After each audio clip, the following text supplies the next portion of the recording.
আসসালামু আলাইকুম viewers, welcome back to my channel Bangla রান্নাঘর টিভির পক্ষ থেকে সবাইকে স্বাগতম জানাচ্ছি জেব্রা কেকের রেসিপিটি দেখার জন্য। এই কেকটি দেখতে যেমন সুন্দর, মাশাআল্লাহ তেমনি খেতেও খুবই মজার হয়। খুব সহজ পদ্ধতিতে আজকে আমি আপনাদের এই কেকটি তৈরি করে দেখাবো। আশা করছি রেসিপিটি আপনাদের ভালো লাগবে, আর ভালো লাগলে অবশ্যই চ্যানেলটিকে সাবস্ক্রাইব করে দিবেন। আর আপনি যদি অলরেডি তা করে থাকেন তাহলে আপনাকে অসংখ্য ধন্যবাদ। জেব্রা কেকটি বানানোর জন্য আমি এখানে নিয়েছি হাফ কাপ চিনি, হাফ কাপ দুধ, 1/4 কাপ তেল আর নিয়েছি 2টো ডিম। এখন সবকিছু একটা গ্রাইন্ডার জারে নিয়ে নিচ্ছি। চাইলে এই কাজটি হাত দিয়েও করা যাবে।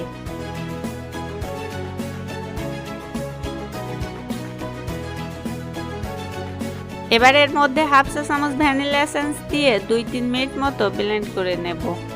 সবকিছু আমি ব্লেন্ড করে নিয়েছি। এখন একটি মিক্সিং বোলে ঢেলে নিচ্ছি। এখন শুকনো উপকরণ মিক্স করার জন্য আমি এর উপরে একটা ছাঁকনি বসিয়ে দিয়ে দিচ্ছি 1 কাপ ময়দা ও 1 টেবিল চামচ বেকিং পাউডার দিয়ে চেলে নিচ্ছি। এখন আমি মিশিয়ে একটা ব্যাটার তৈরি করে নেব। তারপর প্রয়োজন অনুযায়ী আরও ময়দা অ্যাড করব। সবসময় চেষ্টা করবেন শুকনো উপকরণগুলো চেলে নেয়ার।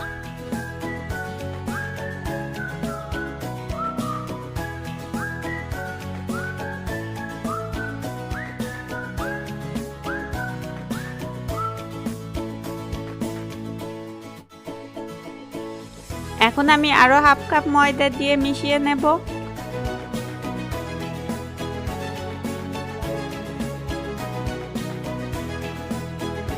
ব্যাটারটা কিন্তু বেশি ঘন হলে সেক্ষেত্রে একটু দুধ ব্যবহার করতে পারেন, আবার বেশি পাতলা হলে সেক্ষেত্রে একটু ময়দা মিশিয়েও নিতে পারেন। বেশি পাতলা বা বেশি ঘন ব্যাটার কিন্তু তৈরি করা যাবে না। মোটামুটি এরকম একটা ব্যাটার তৈরি করতে হবে। আর ব্যাটারটি তৈরি করতে আমার 1.5 কাপ ময়দা লেগেছে। এবার এই ব্যাটার থেকে আমি অর্ধেকটা ব্যাটার আলাদা একটা বাটিতে ঢেলে নিচ্ছি। এরপর একটা বাটি নিয়ে বাটিতে নিয়ে নিচ্ছি 2 চা চামচ কফি পাউডার। এবার এই কফি পাউডারের মধ্যে 1 চা চামচ গরম পানি মিশিয়ে গুলিয়ে নিচ্ছি। তবে চাইলে এখানে কোকো পাউডারও দিতে পারেন।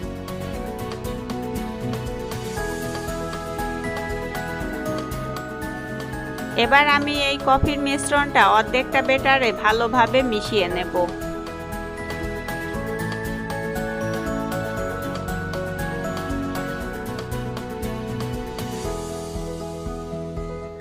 সুন্দর করে মিশিয়ে নিয়েছি।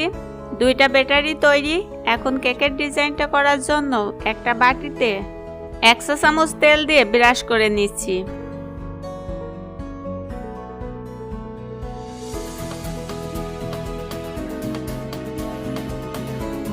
আর একটা কাগজ বাটির তলার মাপে কেটে রেখেছিলাম, সেটাও দিয়ে দিলাম। এখন আমি 1 চা চামচ সাদা ব্যাটার নিয়ে বাটির মাঝখানে দিয়ে দিলাম। তার ঠিক মাঝখানে কফি ব্যাটারটাও দিয়ে দেব। এভাবে ঠিক একটার উপর একটা ব্যাটার নিয়ে একটু সময় নিয়ে ধৈর্য সহকারে এই কাজটি করতে হবে। আর 2টো ব্যাটারের জন্য কিন্তু আলাদা আলাদা চামচ ব্যবহার করতে হবে। এভাবে আমি 1 চামচ সাদা ব্যাটার আর 1 চামচ কফি ব্যাটার দিয়ে বাটিটা ভরে নিলাম। আর এভাবে দেওয়ার পরে দেখবেন আপনা আপনি ব্যাটারটি ছড়িয়ে যাবে।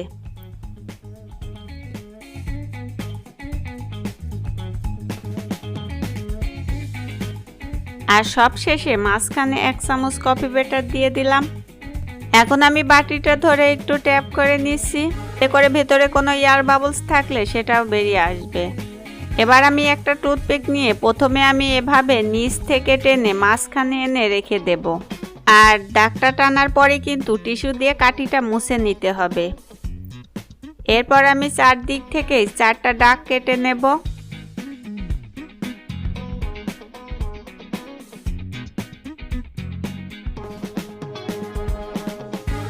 এভাবে আমি আরো 4টা দাগ টেনে একটা ফুলের ডিজাইন করে নিলাম।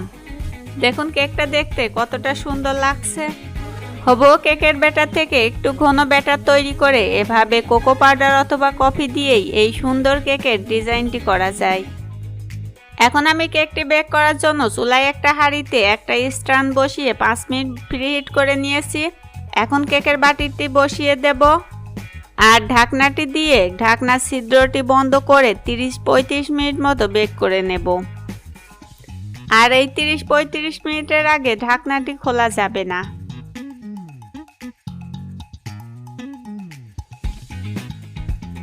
প্রায় 35 মিনিট পর আমি ঢাকনাটি উঠিয়ে নিলাম। এখন আমি এর মধ্যে একটা ছুরি দিয়ে চেক করে নিচ্ছি। দেখুন ছুরিটা ক্লিন এসেছে, তার মানে কেকটা ঠিকঠাক হয়েছে। এখন চুলা থেকে নামিয়ে কেকটা ঠান্ডা করে নেব। কেকটা ঠান্ডা হয়ে যাওয়ার পরে আমি একটা ছুরির সাহায্যে ছাড়িয়ে নিচ্ছি। তারপরে একটা প্লেটে কেকটি উল্টে দেখাচ্ছি।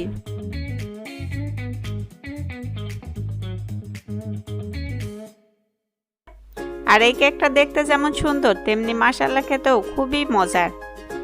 হুবহু রেসিপি ফলো করে বাসায় ভাবে কেক তৈরি করলে আপনার কেকটিও হবে একদম পারফেক্ট। তো বন্ধুরা, কেমন লাগলো কেকের রেসিপিটি অবশ্যই কমেন্ট করে জানাবে। আর ভালো লাগলে ভিডিওতে একটা লাইক দিতে একদমই ভুলে যাবেন না। ভিডিওটি দেখার জন্য সবাইকে অসংখ্য অসংখ্য ধন্যবাদ। আমার নেক্সট ভিডিও দেখার আমন্ত্রণ জানিয়ে আজকের মতো এখানেই বিদায় নিচ্ছি। সেই পর্যন্ত সবাই সুস্থ থাকবেন, ভালো থাকবেন এই প্রত্যাশায়। আল্লাহ হাফেজ।